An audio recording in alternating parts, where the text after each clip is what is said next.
trying to reflect. One of the biggest things that the church missed, and this is our weakness in the church, the biggest thing that needs to be addressed in the church is the heart. Can I throw a curve at y'all? No. What do you think Jesus meant when he said, if you love me, keep my commandments? Is he playing?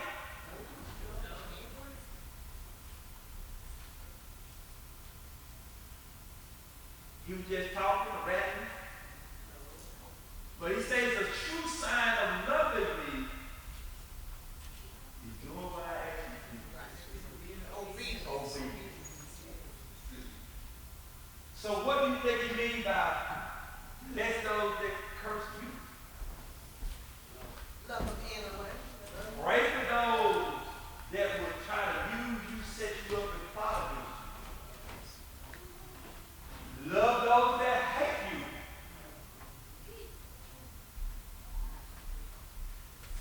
Rejoice when you find your name in God good.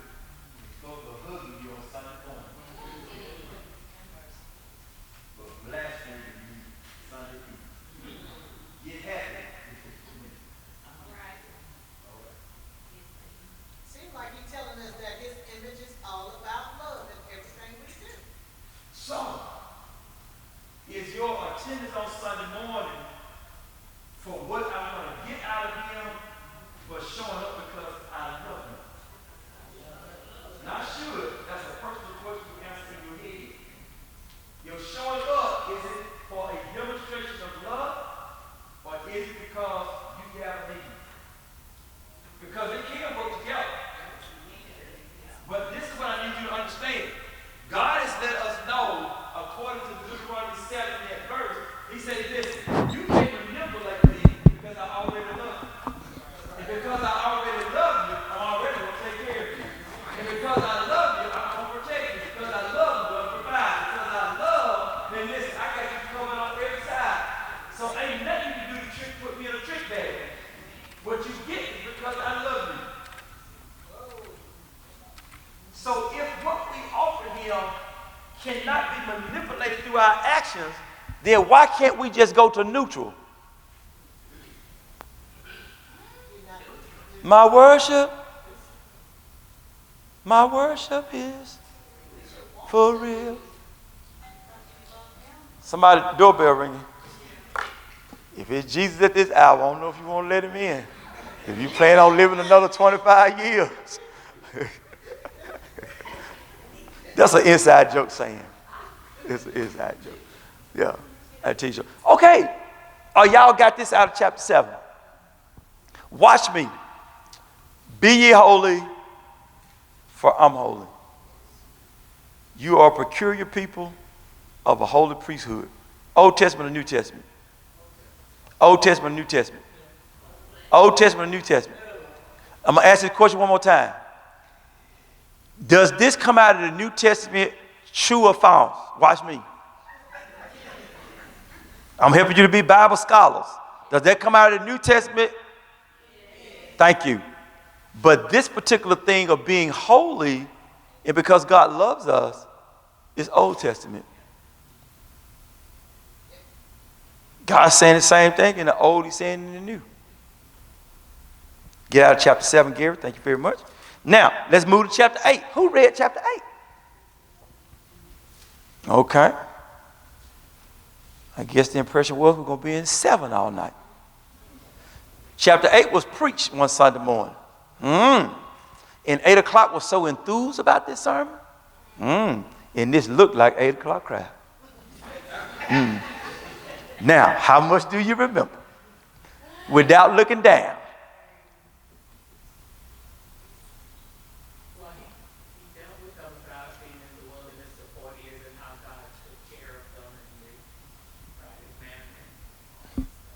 Can I tell y'all something else? God talks about them in the wilderness for 40 years. This is something that you probably heard in 8, and if you didn't hear it in 8, I said it in 11:30. If you missed it in 11:30, you should come to 11:30 sometime. It's all right to do both services, because I do both services. So here's the thing. I want you all to remember the footnote, because I'm trying to give you something to help you. Remember when Moses says to them that God gave you manna which your fathers knew not of? God doesn't want you to think that your mama them know everything there is to know about him. It doesn't make a difference how long I've walked with God. I have not yet arrived to a place that I know God fully. One of the most disturbing things that you can give people is your thoughts that have not been saturated with prayer. Because your ways are not his, your thoughts are not his. God, isn't it strange that God is calling us from where we are to a place that is more perfected? Let me put it the way y'all like to hear it. There's no way you can come in back with Jesus and stay the same, because Jesus always makes a difference in your life.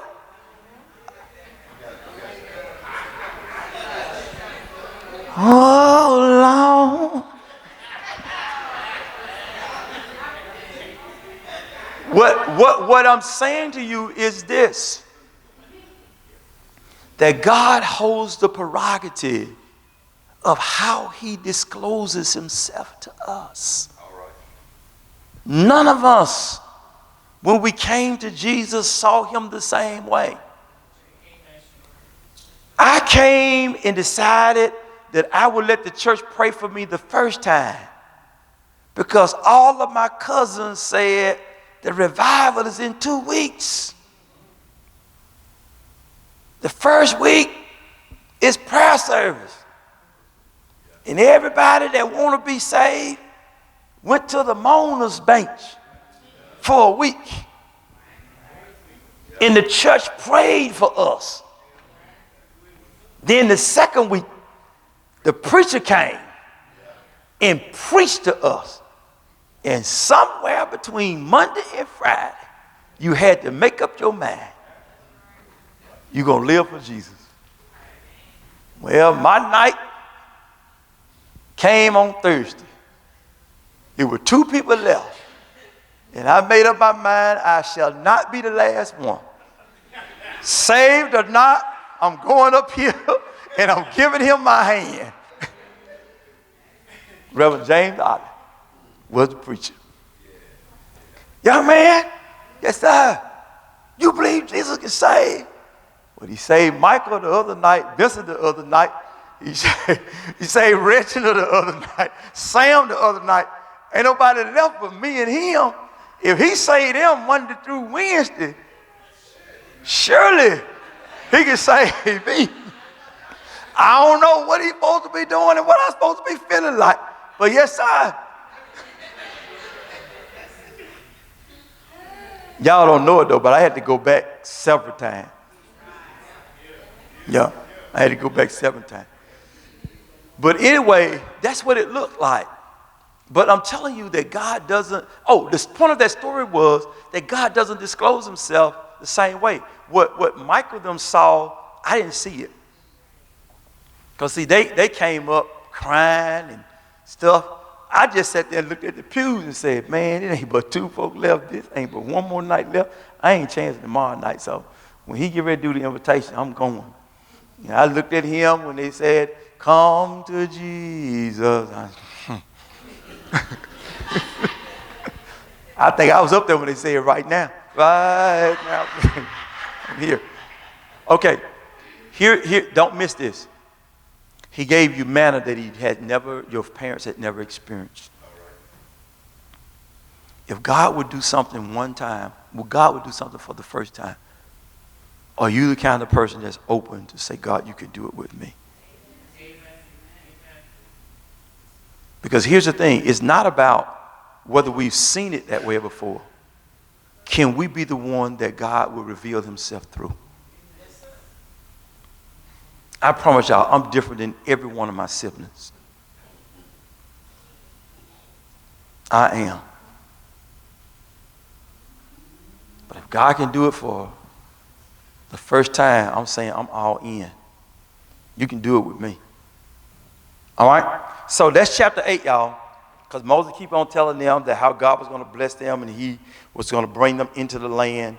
And he gets to that verse where he says to them in 17 and 18, he says this. Listen. He says, I want to speak to your heart. Listen to this.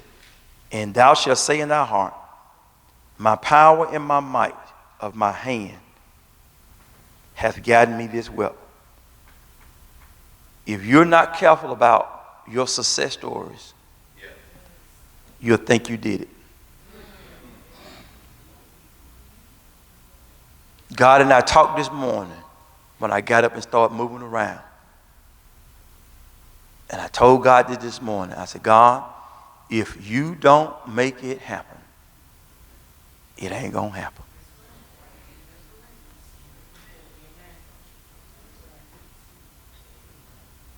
"18. But thou shalt remember the Lord thy God." Catch this. "For it is he that does what? Giveth power to get wealth." Why? That he may establish his covenant, which he told your mama them. And his promise is still good to this day.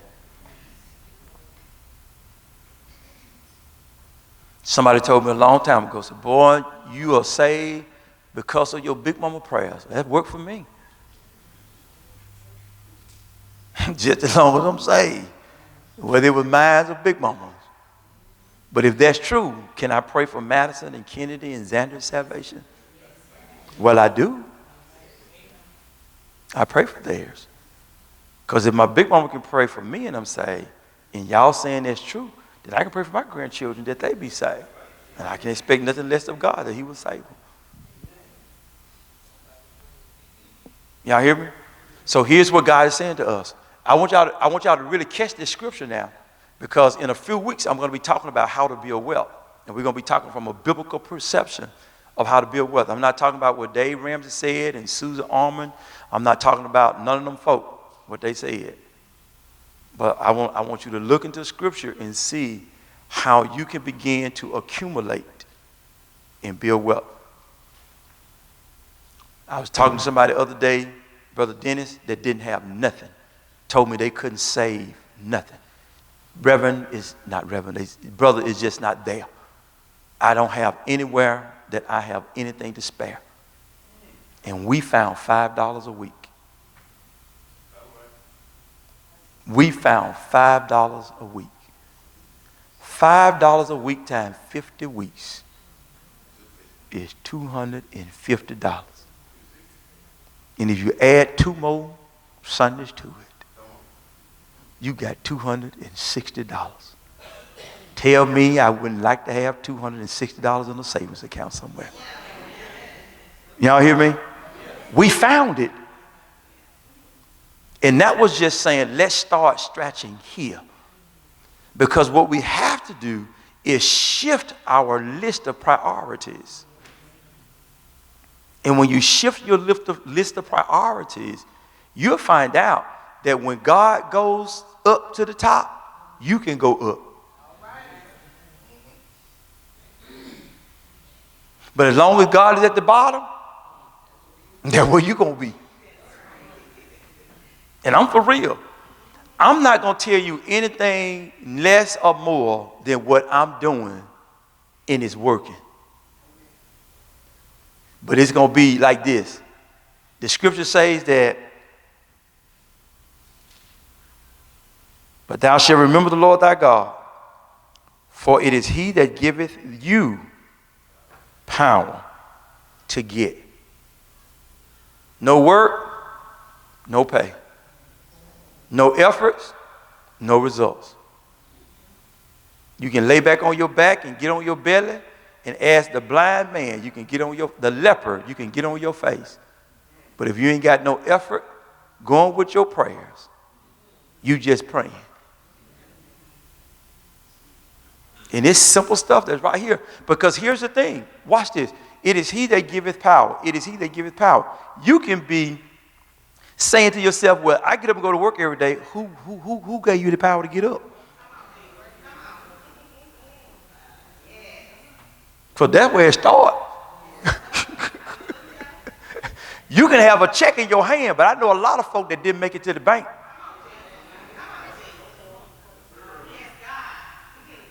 I know some folk that laid down and didn't wake up the next morning. My big mama dead, still got a brother, Uncle Shelby. We ain't found him yet. My big mama say he just left home one day and ain't showed up no more. Cause he was courting a white girl, but back in that day, but Shelby just ain't showed up no more. You don't know what can happen in the course of life. What I'm saying is that every good and perfect gift comes down from the Father above.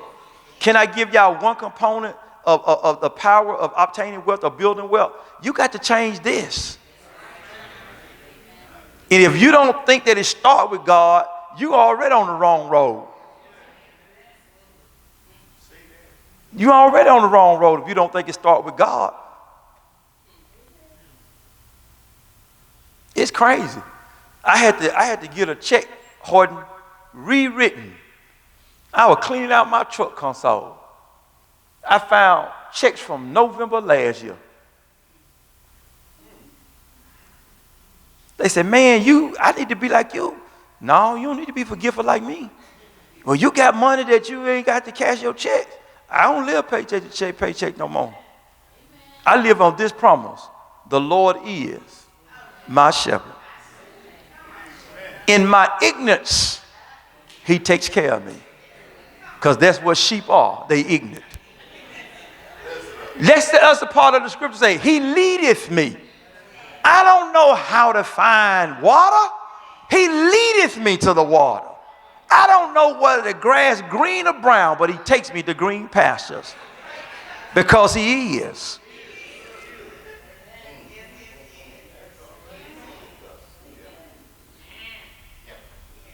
It's a wonderful conversation when you go to a place and tell people, I don't know what's going to happen to me, but I trust God. Whatever happens, I trust God. And your situation can be ugly, ugly. And folk ask you, what you got to say? You say, I don't know. I don't know what's going to happen to me, but out of all of this, I trust God. And you walk away from it. Y'all hear me say this every now and again. I don't care how you throw me. I will always land on my feet. You can put a blindfold on me and throw me as far as you want to. I don't care the height or the angle, but when it comes to landing, I'll land on my feet. You know why? God is.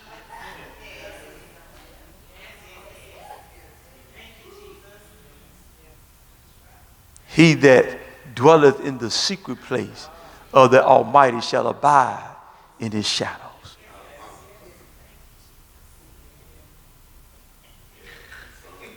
Man, I'm telling you, I ain't got nothing but the Bible. Take everything else you want. Just let me turn to Deuteronomy 8 and 18, and I'll tell you it's getting ready to shift. Take me to take me over to Malachi 3 and 11. It's going to change for me. Take me to Luke 6, 36, 37, 38. It's going to change for me. Take me over to Isaiah 53. It's going to change for me. Take me over into Chronicles. It's going to change for me. Take me around about 7, 14. It's going to change for me. Take me to Matthew 6, 33. It's going to change for me. Take me to Matthew 4. It's going to change for me.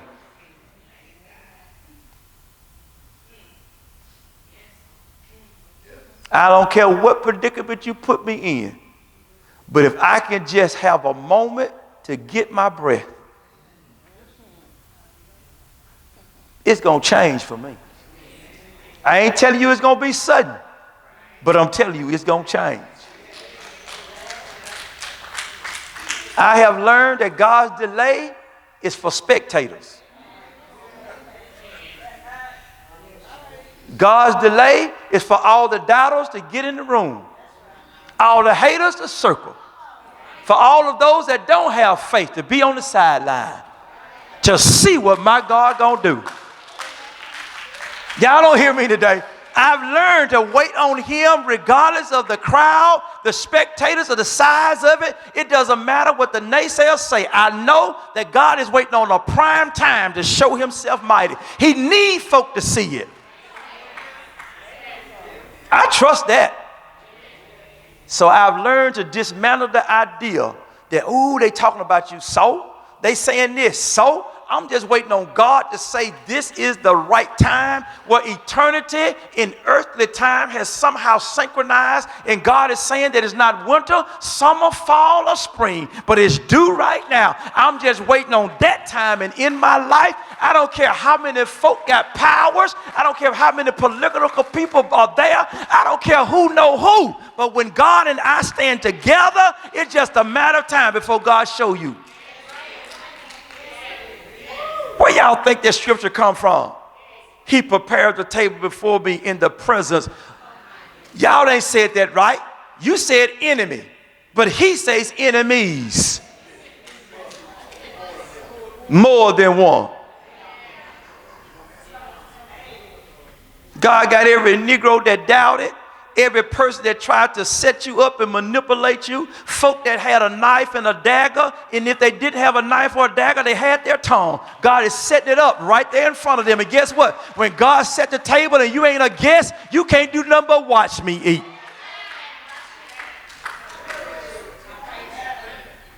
Stand in the window and look. That's all you can do. Y'all ever heard that song? I'll fight your battle if you would only trust.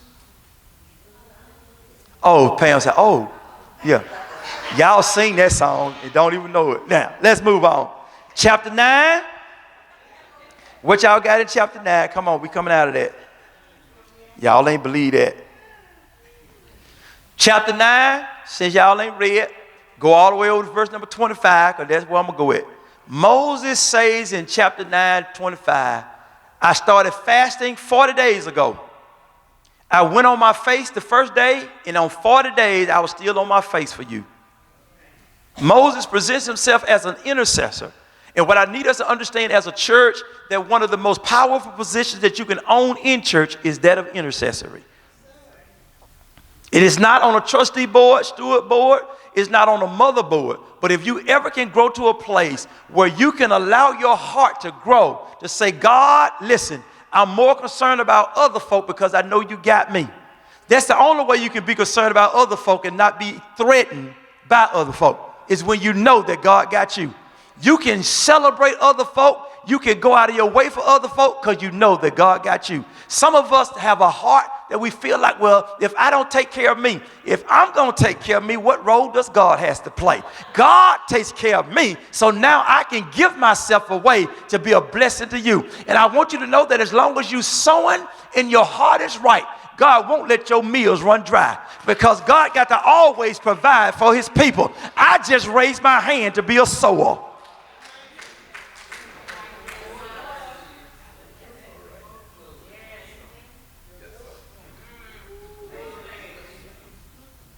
I wish I could talk to y'all for real, and y'all won't think I'm bragging or think that I'm rich.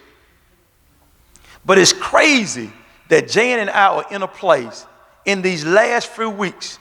We've talked about, I just went home and told her, I need to write a $100 check over here. She said, oh, I just told somebody I was going to give them $100. I told her, oh, I got to do this for $100. And it's not interrupting our lifestyles. But this has been, Dennis, a 20-plus year journey to ask God to bring us to a place that we could be sowers and lenders and we won't go bankrupt.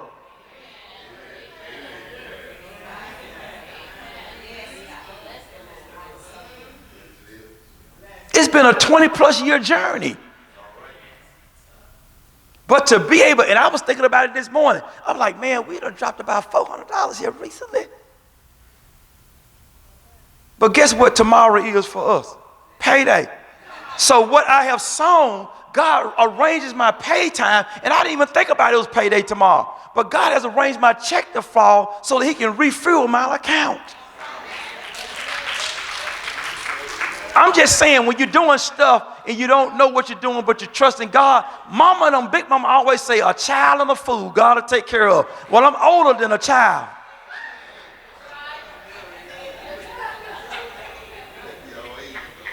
But what I'm telling you, Karen, is intercessory is beyond prayer. Intercessory sometimes means that you got to sow. I never will forget, years and years ago, when I used to be on the growing side. I don't do this much anymore.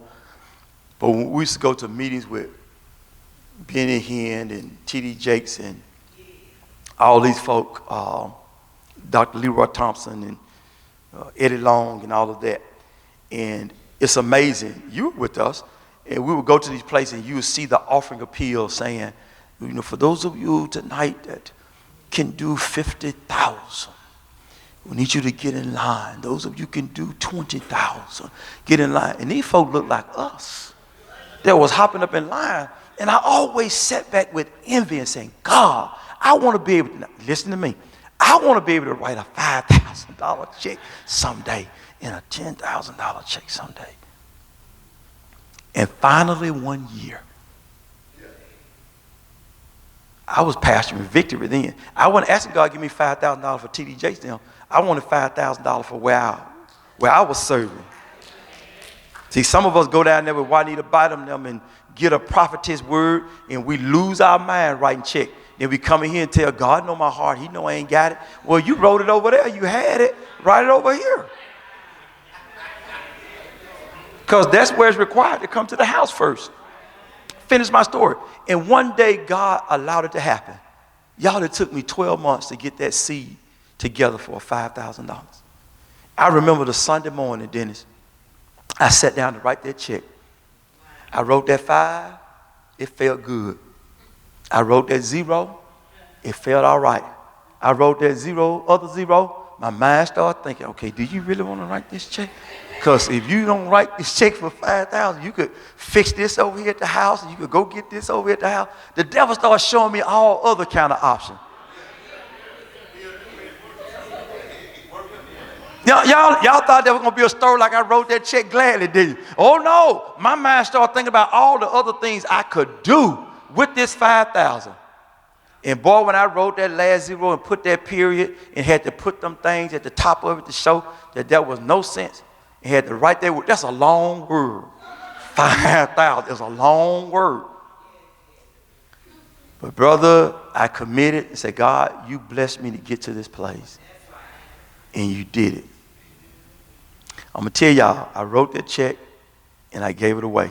It was not long or before then, I had 2 contracts on the table. I was selling real estate then.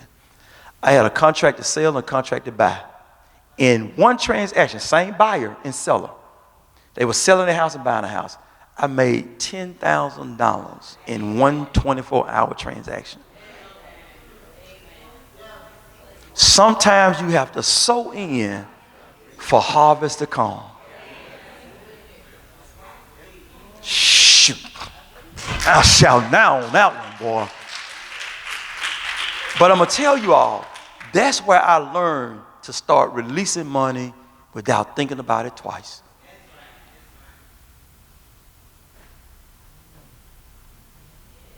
It cannot be an obsession. It has to be a place of trust that God is going to do it. He's going to provide. I've learned that if the ministry call or what you wanted to do is big, God got to do you big. If your heart is in blessing people and doing things for people, God got to give you the revenue to do it. And my prayer is and has been, I want to be a philanthropist. And it's folk that get help from us that don't even know where it's coming from. Because we don't want our names called. And then we don't want folks to start looking for us and say, oh, they did that. Go over there and ask them. You know, I do ad booklets. I tell people, don't put my name in that book. Because that's who the people are going to solicit next year. They're going to call everybody in the ad book. Don't put my name in that book. Take this money and move on. Don't put my name in that book. Because I'm not giving it for notoriety. I'm giving it because of purpose and cause. All right. Y'all got that about the intercessory prayer, right? Moses tell God, this is one of the things that Moses says to God in here. God, you need to guard your reputation. You remember how you said to them folk that I'm going to kill your offering. I'm not going to let you go over there. He said, wait a minute. Now, you got to be concerned about what the enemy is going to say about this thing. You don't want it ever to be that let evil be spoken of your name, your goodwill to be spoken evil of. Are y'all with me? I hear children, which means we're running out of time. All right. Can we go to chapter 10 then? We ain't going to make it to 11. But in chapter 10, Moses, he lets them know in chapter 10 that, I want you to go to 12.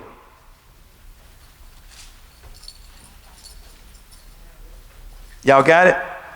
10 and 12 says this. Now, Israel, what does the Lord require of thee? And here it is. To fear the Lord thy God, to walk in his ways, to love him, and to serve the Lord how?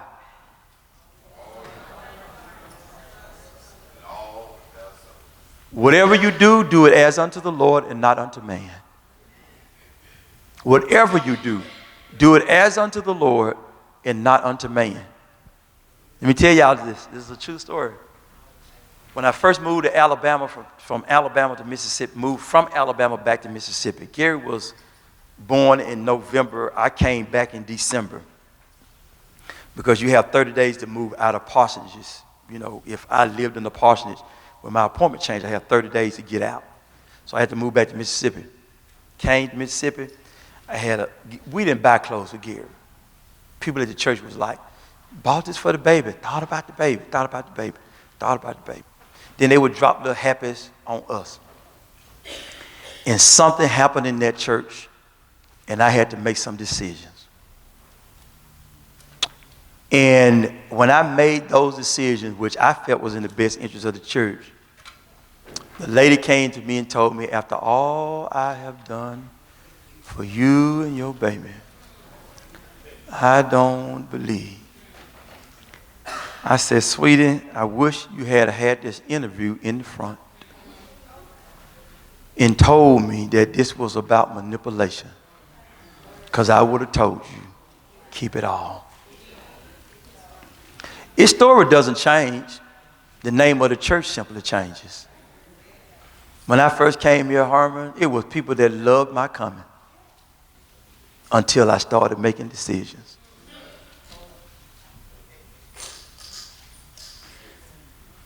The preachers call it honeymoon. That's what pastors call it. It's your honeymoon. Them first 3 months of the church, they'll kick a pew over for you. They'll run 10 devils out for you. Only thing they're waiting on is one decision that they don't agree with. And all of your faithful followers is getting ready to get on a fast. They on a diet. I'm talking about you lose that size real fast. But I have learned that there are no really popular decisions when you're trying to do what's right. No popular decision. You know, I had a lady told me this morning so boldly, Sandra, well, if you know what's right, Pastor, you just go on do it and don't care what people say. I said, you saying that like what I don't say, if I said it, ain't going to tear this church up. Like everybody ain't getting ready to leave and go home. Well, just tell the truth. Like if I tell it, y'all ain't getting ready to leave him.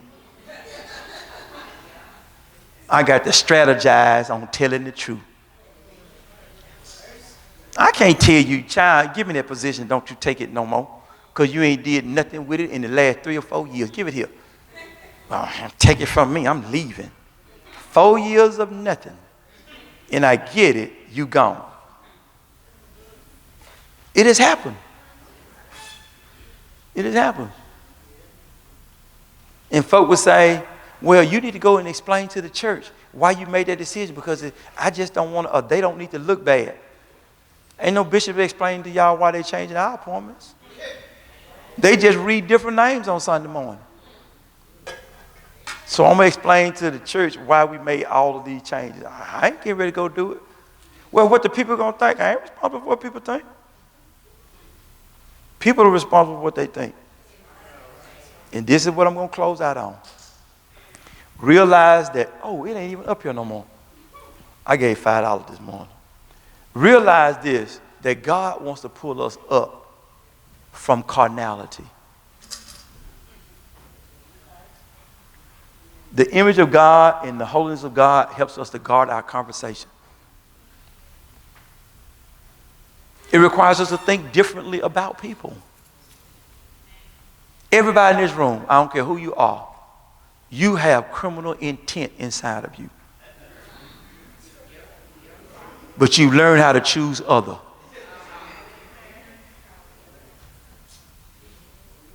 Just like I was telling y'all when I got to write that check for $5,000, man, the devil told me so many things I can do with that $5,000. I ain't talking about the intent that go to jail. I'm talking about the intent against God. Because Malachi 3 talks about, will a man rob God? And you ask the question, wherein have you robbed me? And God answers that and say, in tithes and offering have you robbed me. Not only me, but you robbed the whole nation. And prove me now herewith, if you bring the tithe to the storehouse, will I not open the windows of heaven and open up blessings that you cannot contain? For I shall rebuke the devourer for your sake, and your vine shall not catch fruit before its season. You shall benefit from the things that you've done. That's Malachi 8, 9, 10, 11. That's what it says. But we have realized that God is calling us up because he's saying, trust me. Trust me with your thinking. Look at people and see good in them. Don't label people as being mean, bad, and ugly. You got to know that people got to come out of their experiences. Thank God I am who I am today. But I'm telling y'all, and I told y'all this on Sunday morning, Jan probably wished a lot of time who I am at church. God, if you can keep him in preaching mode, if you can keep him in pastoring mode, just bring him home like this. Bring him home. The stuff he's talking about up there, bring it home. Don't change him, just bring him just like this. But when I get home, that cloak of preaching and pastoring, no, I still got a halo at the house. It just ain't on high beam. It's a halogen light though, but it ain't on high beam. Y'all know halogen bright even on low. I still got my halo. But I'm just saying, it's crazy how you can, I'm going to use Dennis, how Dennis can teach Sunday school and wow y'all. And his wife sitting there looking like, shoot. If this can get in the truck and come home and show up there, this house here could be blessed beyond measure. I'm going to give y'all one better. The stuff we see in case study concerning other folk. If I gave y'all case studies, we could fix everybody's life perfect. Until you change that name and say, Calandra, that really was you in that story. What? That was you. Your input is different when it's you. Because when it's other names, you're more objective. When it's other people, you see it differently. But when they say it was you, you go back to territorial in positions. Oh, that ain't me. You ain't hear me say that. I ain't say it like that. Well, you ain't heard me right. Well, the same way you answering that was the same attitude you had when I asked the first thing, like, how are you this morning? And you said, I'm fine. What? I mean, you said that kind of nasty. I ain't said nothing nasty. What you mean? I said, just listen. What was your first question? How are you this morning?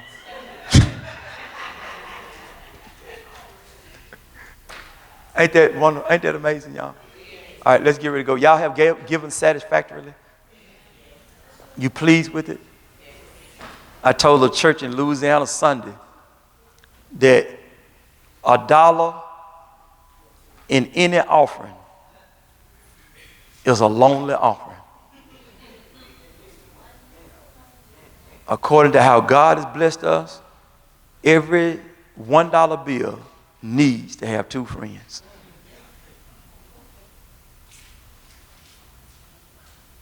See how the church got quiet then? Now, if I was talking about get back from God, oh, amen, Rev, thank you. Throw the towel at you, weave at you. If they got a MK purse, they'll hold it up high. Put it in here, God. But when it's something for you to do, it's like, All right. Let's go to the house. Any questions before we go? We stopped at chapter 10. I'm going to run this problem another week. Then I'm going to jump into the subject of building prosperity, of building wealth. I'm going to jump over to that discussion probably in 2 weeks. We only got 7 weeks before annual conference. And I want to get into this before annual conference. Okay?